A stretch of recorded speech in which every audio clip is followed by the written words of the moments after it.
Bonjour à tous, et voici le chapitre 2 de la partie 2. Décembre 2012, accueillir l'autre, surtout quand on ne le comprend pas. Le deuil, petit mot presque insignifiant si on y regarde bien. Deux consonnes qui encapsulent ces trois petites voyelles, comme si elles avaient besoin d'être soutenues. Car le deuil, c'est avant tout un changement radical, une perte de quelque chose, de quelqu'un. Chacun vit cette perte de manière différente.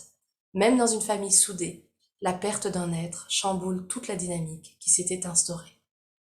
Pour moi, ce départ a complètement déséquilibré mon univers.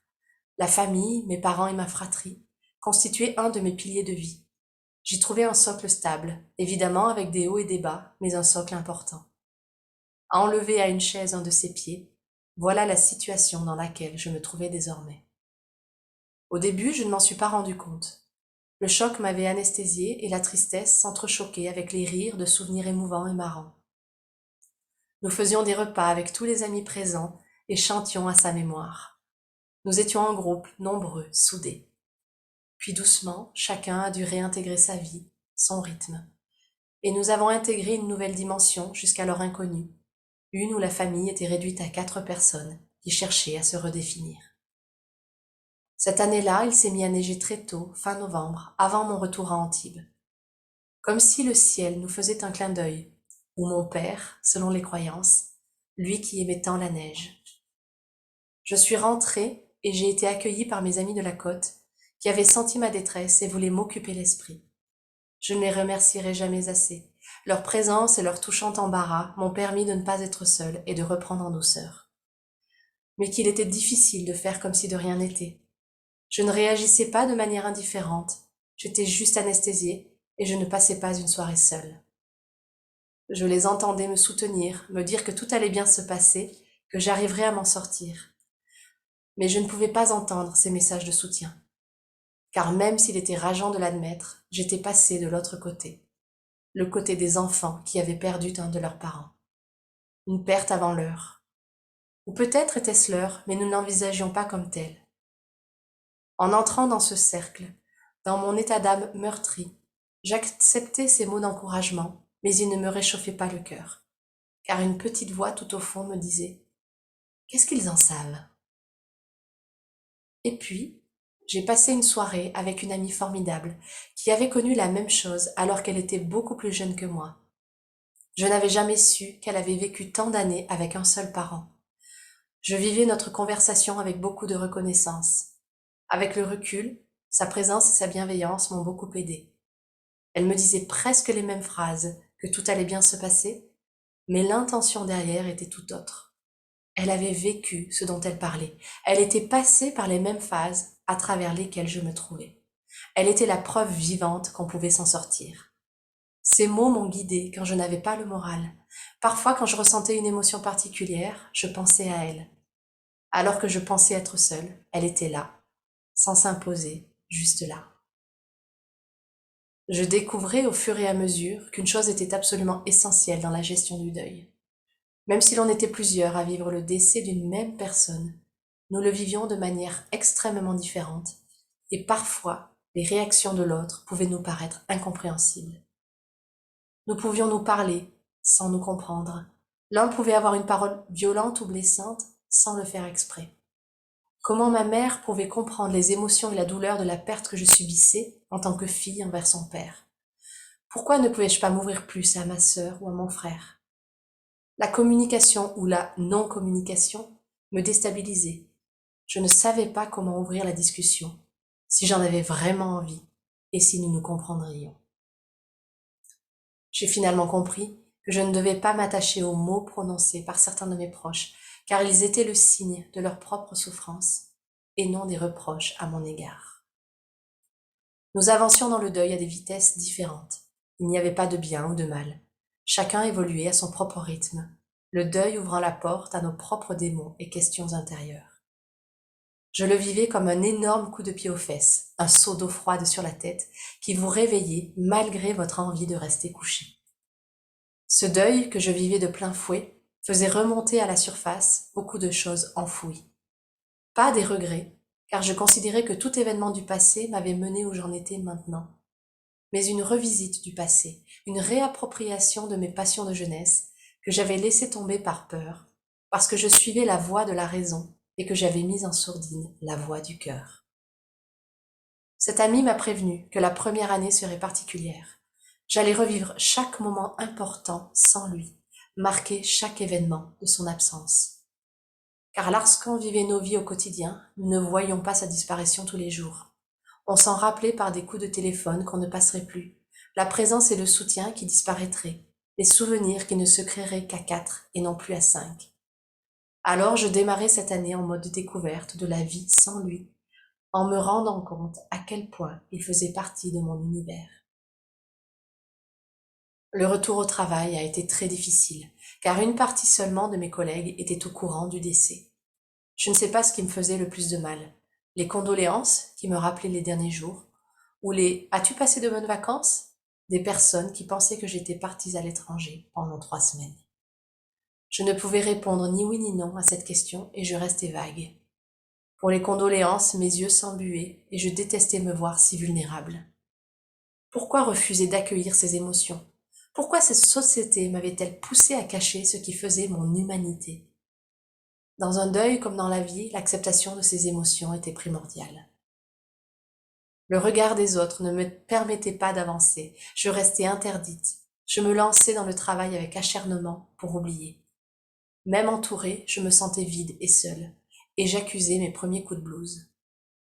Je n'ai jamais vraiment ressenti de la colère, ou si j'en ai eu, elle a très vite disparu. Qui pouvait-on blâmer? Par contre, je revisitais mes croyances. J'avais été élevée dans une croyance chrétienne, mais je m'en étais éloignée petit à petit avec mon évolution et mes expériences. Je n'en voulais pas à Dieu pour ce qui venait d'arriver, mais j'en étais venue à la conclusion que je ne croyais plus en lui. Je ne savais plus en quoi vraiment croire. J'avais donc mis ma croyance en suspens. J'occupais mes week-ends autrement. Je n'avais plus d'aller-retour à faire à Gap ni à Marseille toutes les semaines. J'avais à présent du temps pour moi, mais pour quoi faire? Je n'avais pas de projet personnel, ma vie se résumait à mon travail, mes amis et ma famille. Et je me rendais compte que mon travail ne me faisait plus vibrer, que je devenais petit à petit l'ombre de moi-même, et que mon âme s'affaiblissait dans ma routine. Mon quotidien était à présent divisé en deux. D'un côté, je faisais bonne figure, je me donnais à fond dans ce que j'entreprenais, et de l'autre, je me posais dans mon canapé, en mode hébété, incrédule. Des images refaisaient surface, j'avais besoin d'entendre sa voix à nouveau, j'avais peur de l'oublier.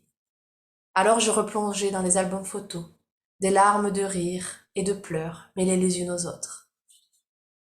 Un week-end, j'ai retrouvé plusieurs amis et nous avons organisé un voyage dans un parc d'attractions. Ma sœur nous a rejoints pour un repas et nous avons laissé cours à nos folies du moment. Je réagissais de manière excessivement enthousiaste à tout ce qui se présentait. Je voulais sentir une étincelle de vie dans mon cœur. Je voulais profiter de chaque instant avec mes 2 piliers. Je dépensais aussi un peu plus. Je savourais des plats un peu plus haut de gamme et je riais à gorge déployée, mon cœur ouvert. Je ne faisais pas semblant. Je m'exprimais entièrement. Je faisais ressortir cet enfant émerveillé que j'avais refoulé suite à mes études et à mon chemin dans la vie professionnelle. Je voyais régulièrement ma psychothérapeute pour exprimer mes sentiments refoulés, ne plus les contrôler, juste les accepter sans jugement, sans peur. Et petit à petit, la période de Noël s'est profilée, et avec elle, le premier événement familial sans lui, les premiers souvenirs dans notre nouvelle dynamique. Ma mère m'a rejoint, seule, premier signe d'un changement. Et nous avons pris la route pour le sud-ouest, où nous allions passer le réveillon de Noël chez mes grands-parents paternels. Ce Noël, nous avions une tendresse particulière les uns pour les autres. Ma grand-mère pleurait régulièrement, désespérée d'être encore en vie après son fils, et nous lui rappelions alors la joie de vivre de celui-ci. Nous racontions les anecdotes comiques des années précédentes. Les plus petits détails nous permettaient de faire un rapprochement avec ces moments heureux. Évidemment, les sentiments de joie retombaient de manière récurrente dans de la mélancolie et de la tristesse. C'était un mélange étrange, comme si l'on se cherchait alors que nous nous connaissions tant. Nous nous sommes couchés plus tôt que d'habitude, et pourtant, le lendemain, il a été difficile de se lever. Nous étions tous émotionnellement fatigués. Je redoutais le moment au pied du sapin où l'on découvrirait nos cadeaux sous un nombre restreint. Dieu. Mais nous avions décidé de faire le maximum pour profiter de ces journées tous ensemble. Alors les idées farfelues se sont enchaînées, comme porter des petits chapeaux de Mickey, danser ridiculement, faire des grimaces. Et par-dessus tout, la tendresse et les témoignages d'amour m'ont ému.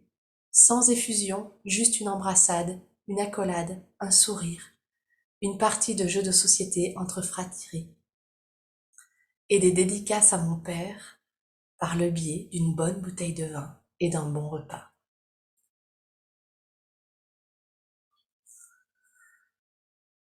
Voilà ce chapitre 2 où on commence en fait à entrer dans le deuil, dans le processus de deuil lui-même. Et ce chapitre 2 parle beaucoup en fait de la différence de vécu d'un deuil. Et, et c'est important pour moi de souligner à quel point, même dans une famille extrêmement soudée, on se retrouve en fait dans une telle déstabilisation du lien. Je parle d'une chaise qui perd un de ses pieds. Le lien et la dynamique familiale est tellement changée, tellement chamboulée que ça génère en fait, ça brasse énormément de choses et que ça peut générer en fait énormément d'incompréhension. C'est une période en fait où il est important de d'accueillir ce qui se passe en soi. C'est très très important au niveau émotionnel, au niveau de nos pensées également, et d'appliquer un des principes, là je vais utiliser un des principes des accords Toltec, de ne rien prendre personnellement. C'est-à-dire qu'on se retrouve dans une phase où toutes les personnes impliquées sont à fleur de peau, et donc il peut y avoir des phrases, des gestes, des réactions, des, des choses qui sont dites, faites, qui peuvent blesser. Et ce n'est pas fait avec intention. Derrière, il y a une souffrance. Derrière, il y a la perte d'un être cher, d'un être aimé. Derrière, il y a euh, un système personnel qui est complètement chamboulé et une recherche en fait de rééquilibrage, de se rééquilibrer, de retrouver un semblant de stabilité. Et donc on fait comme on peut. Chacun fait comme il peut. Et donc pendant cette période, j'ai vraiment commencé ce chemin sans vraiment m'en rendre compte de comment dire d'accueil et surtout de d'amour sans jugement envers moi-même et envers les autres. C'est-à-dire que ma mère a eu des phrases très fortes envers moi euh, et en même temps c'était pas envers moi en fait. J'ai juste été le déclencheur qui lui a permis d'exprimer sa peine, sa souffrance, et vice-versa. C'est-à-dire que chaque situation, chaque mot, chaque expression de l'autre est un déclenchement, est un déclencheur pour permettre d'exprimer en fait ce qui se passe à l'intérieur de soi, parce que à l'intérieur de soi, c'est un volcan émotionnel. Et donc j'ai fait j'ai appliqué deux aspects de ce volcan émotionnel. Le premier, c'est dans ma vie professionnelle, je l'ai complètement tu. C'est-à-dire que j'ai enfoui le volcan émotionnel et je me suis anesthésiée. Ça a été ma première réaction de protection, c'est de m'anesthésier complètement pour ne pas aller ressentir ce volcan émotionnel. Et en même temps, eh bien, il revient, hein, il revient petit à petit, il revient par les rencontres que je fais, par des mots que j'entends et qui font émerger en fait ce qu'il y a à l'intérieur. Euh, et il revient ce torrent émotionnel par quand je me retrouve seule chez moi à la maison. Parce qu'au début, on est à plusieurs, on est entouré, on est ensemble, on on rit des souvenirs heureux, on a des moments de mélancolie. Mais en fait, la partie la plus compliquée au niveau du deuil, c'est en fait cette phase où, après l'enterrement ou la crémation, euh, eh bien, le, le, le, le monde, petit à petit, retourne à sa vie. elle retourne à son rythme. Et nous, on se retrouve tous les quatre un peu hébétés à essayer de vivre dans cet état complètement déstabilisé. Donc, un des premiers principes philosophiques, spirituels à appliquer, c'est vraiment ne rien prendre personnellement. Euh, et en fait, même intérieurement, en fait, de laisser être ce qui est et de pas forcément de lâcher tout sur la personne en face, mais de déclencher un processus où on peut exprimer ce qui est à l'intérieur de soi, soit avec quelqu'un de neutre. Moi, j'avais la psychothérapeute et puis j'avais également une amie, soit seule avec une écriture ou le dire à l'oral. Enfin voilà, laisser être ce qui est là. Le deuxième point que je veux souligner et qui est très présent en fait dans ce texte, c'est le fait que, eh bien dans le deuil, j'ai eu des messages de soutien d'énormément de personnes. Et en fait, ces messages de soutien ont fait générer et ont fait monter en moi pas une colère, mais cette espèce d'agacement de dire mais vous ne savez pas. Vous n'êtes pas dans ma situation, vous ne savez pas. Comment est-ce que tu peux me dire que je vais bien aller alors que là aujourd'hui, je vais très mal? En tout cas, je me sens très mal. Comment peux-tu me dire que ça va bien aller? Tu ne sais pas. Et ça, c'est un principe de base, c'est qui est-ce qu'on écoute? Et j'ai eu de la chance. Alors, moi, je ne crois pas à la chance, évidemment. Je crois au fait que je suis guidée, et que j'attire, et qu'on on crée notre réalité, et que j'ai créé la réalité qui a fait que au moment où j'en avais le plus besoin, eh bien j'ai eu de l'aide. Et ça, c'est des points de reconnaître, être dans la gratitude et se rendre compte de l'aide qu'on reçoit autour de soi, par des signes, par des personnes, par des mots. Là, au moment où donc j'ai cet agacement, ce désespoir intérieur, cette tristesse qui dit oui, là j'ai du soutien, mais en fait ça ne me réchauffe pas le cœur parce que je sais qu'ils ne savent pas. Donc même si ils me disent les mots, donc ça m'aide un petit peu parce que je sens du soutien, mais ça ne va pas toucher en profondeur ma douleur. Eh bien, à ce moment-là, j'ai une amie qui m'informe en fait qu'elle-même a perdu son père des années auparavant et que en fait elle comprend. Et juste ça, ça a fait naître en moi un espèce de soulagement, un espèce de j'ai quelqu'un qui me comprend, j'ai quelqu'un qui comprend mes réactions complètement exacerbées ou qui est soit totalement anesthésié, soit qui part en vrille.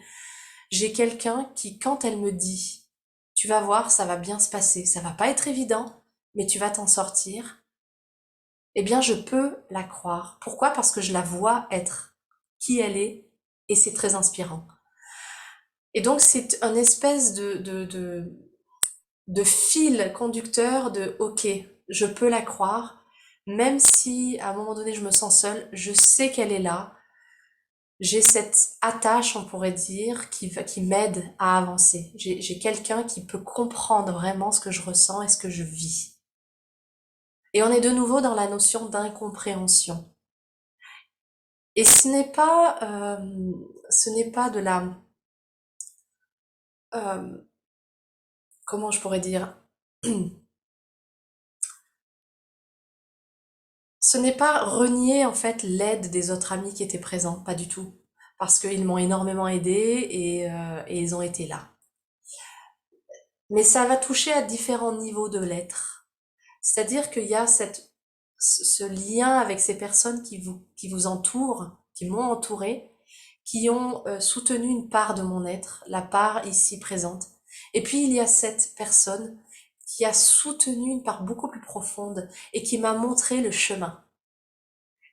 Et ça, c'est un tout petit peu différent et les deux sont nécessaires. Je ne crache ni sur l'un ni sur l'autre. Les deux sont absolument nécessaires. D'essayer de trouver en fait quelque chose qui nous rassure, qui nous tient, qui nous permet en fait de nous déposer. Et c'est ce qu'elle a permis de faire. Je parle également de la différence de rythme, la différence de comment on aborde le deuil. On a tous notre propre rythme. On a tous entendu parler des phases d'acceptation, déni, colère, déprime, etc. Ce que je me suis rendu compte, c'est que on a tous notre propre rythme et on peut tous vivre chaque phase plusieurs fois et on peut tous le vivre à des moments différents. Ce qui fait que on se retrouve avec des incompréhensions totales quand l'un est en phase d'acceptation, l'autre peut être en phase de colère, et donc c'est comme si on n'était pas sur la même longueur d'onde. Mais les deux aspects, les deux réalités sont réelles. Les deux sont valables d'une certaine manière, les deux ont leur raison d'être. Et donc même si je ne comprends pas ce que l'autre est en train de vivre parce que je ne l'ai pas encore vécu ou parce que là aujourd'hui je suis tellement dans mes propres remous que je ne peux pas la comprendre, eh bien c'est là, c'est absolument à ce moment-là que le chemin d'amour véritable et de compréhension d'être à être réside. C'est à ce moment-là, quand on ne se comprend pas et donc on rentre dans une sphère qui est au-delà du raisonnement logique, au-delà de la compréhension mentale de l'autre, on rentre dans une sphère d'être à être, d'âme à âme, et on rentre dans est-ce que je peux, entre guillemets, dépasser mon incompréhension mentale et être quand même présente, être quand même dans une compréhension d'âme pour l'autre. Et là, en fait, j'ai commencé à toucher du doigt ce qu'il y a au-delà de notre intellect, de notre mental, et même au-delà de l'émotionnel. Il y a quelque chose, une part de soi, la lumière de vie, l'essence de vie, quelque chose au niveau de l'âme, qui permet en fait de vivre le deuil de manière beaucoup plus sereine, on va dire, dans une... J'utilise le mot compréhension parce que il n'y a pas d'autre mot. Mais il a un degré de signification qui est un peu différente que juste je te comprends d'un point de vue mental. Je rentre également à ce moment-là dans la compréhension qu'il n'y a pas de bien ou de mal. C'est vraiment très succinct, c'est vraiment comment je pourrais dire, le début du début du début du début de mon chemin d'apprentissage vis-à-vis du bien et du mal. Euh, Parce qu'en fait, je me retrouve avec, je pourrais me retrouver avec, mais c'est mal ce que cette personne est en train de faire. Par exemple, me crier dessus ou, enfin, voilà. Mais en même temps, bah, il n'y a pas de bien ou de mal à ce moment-là. On est dans chacun dans notre souffrance personnelle. Et donc, si je m'abstrais en fait de cette notion de bien ou de mal, je vois un être. Je vois un être qui est en train d'essayer, tout comme moi, de, entre guillemets, gérer cette situation complètement inconnue. Pour ma part, cette situation, elle a fait ressurgir mes démons. Alors, je dis mes démons, mais finalement, c'est un peu mes anges aussi.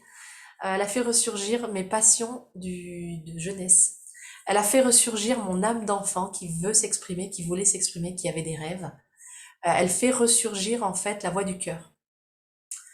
Et, euh, et en fait, au début, bah, je fais pas spécialement attention à ça. C'est après, avec le recul, que je m'en rends compte.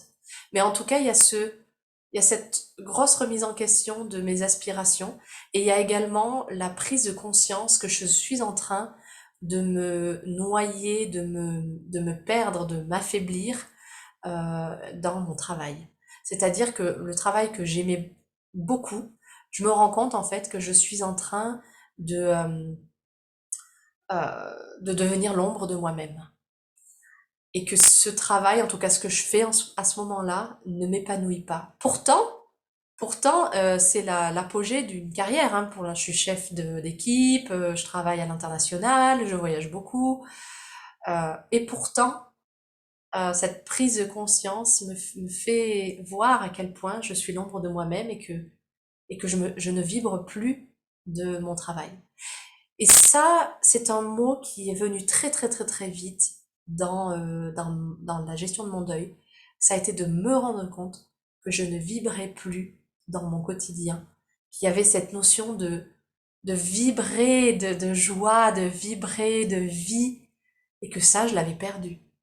Et à cette époque-là, je ne connaissais pas la notion de vibration, je ne connaissais pas toutes ces terminologies-là qu'on utilise en énergétique. Mais c'est venu quand même tout seul, c'est venu ce mot de je ne vibrais pas. Et puis, eh bien, on démarre le processus de deuil qui va avec le fait de vivre chaque événement important pendant un an, chaque événement important sans la personne.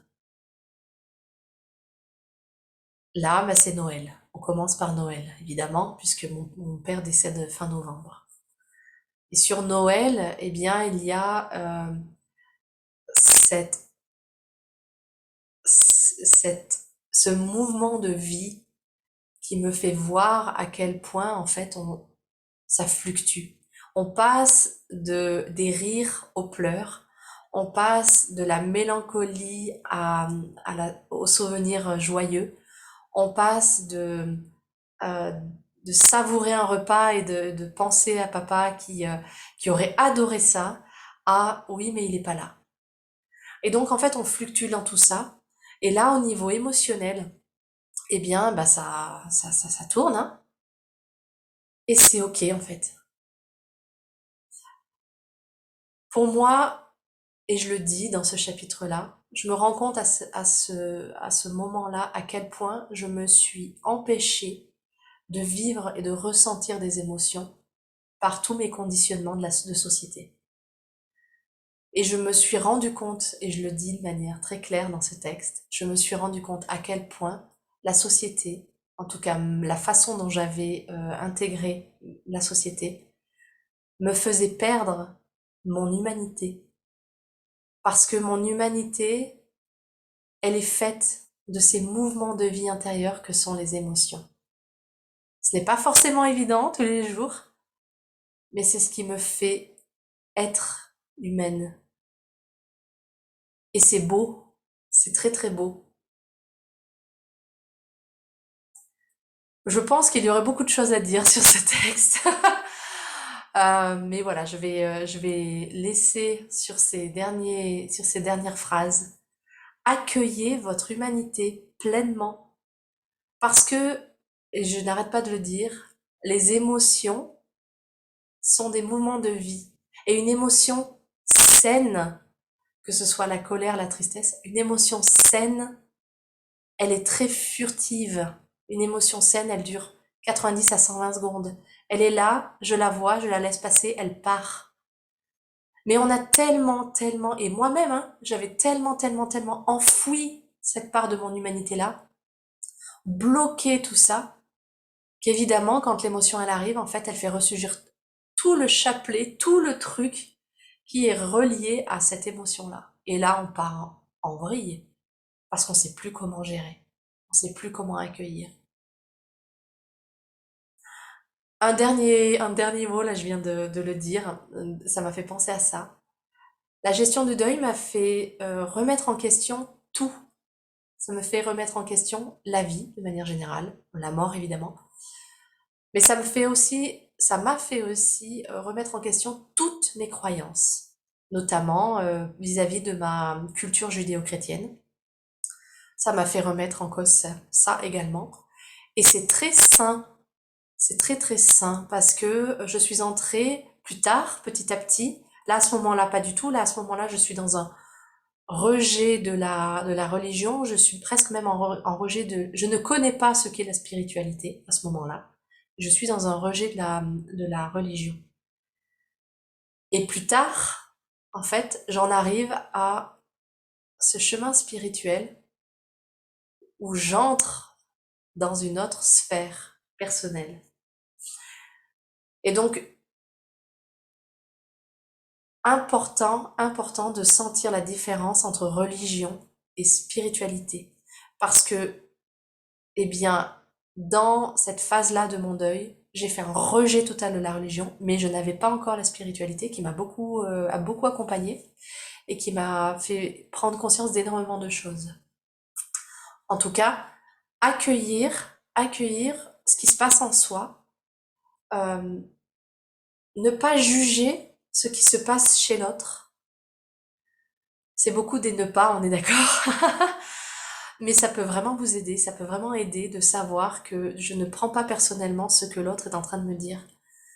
Et j'accueille ce qui se passe en moi. Et quand moi, j'explose, eh bien, j'essaye, en tout cas, j'ai essayé, ça n'a pas été facile. J'essaie de créer un espace de communication, mais c'est pas forcément très évident dans cette période-là parce que cet espace de communication, il est encore trop instable. Parce que chaque partie est très instable également. Voilà, écoutez, je vous dis à très vite pour le chapitre 3. Très belle journée à vous.